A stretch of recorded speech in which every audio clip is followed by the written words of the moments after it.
Hi, and welcome to 30 Days of Yoga for Beginners. My name is Ritesh, Sheth. I'm a certified yoga instructor.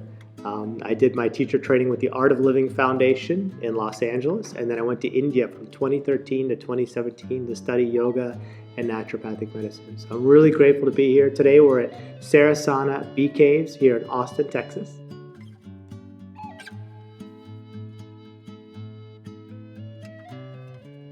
Over the next 30 days, we'll build a foundation while exploring different types of yoga.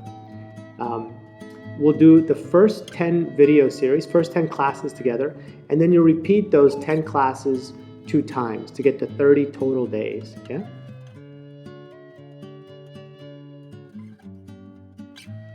So one of the most common questions that comes up with beginning yoga students is, what if I can't do the asana or do the posture, right? So in yoga, there's a Sanskrit shloka that says sthiram sukham asanam, meaning make an effort but not a struggle. Yeah. So just you're welcome to always modify the asana to fit your particular body type and your particular level of flexibility. And also you're always welcome to always come into child's pose as well as shavasana throughout your own practice.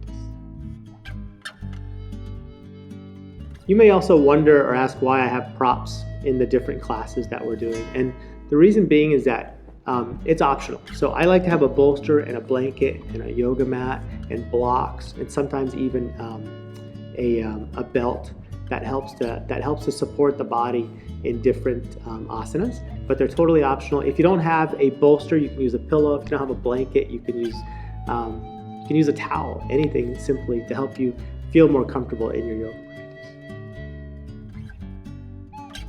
So here are some of my favorite tips for making your yoga practice really great.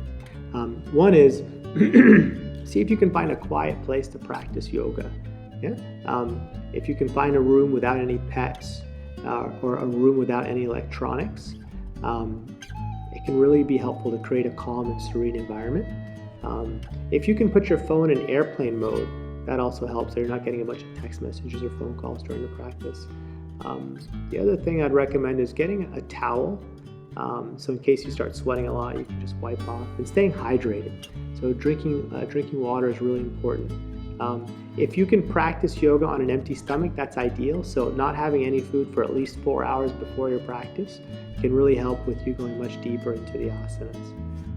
And the last thing I want to point out is when you're practicing, feel free to pause the video at any time and experiment with the asana, go deeper into it or play around with it. So you're always welcome to do that throughout the practice.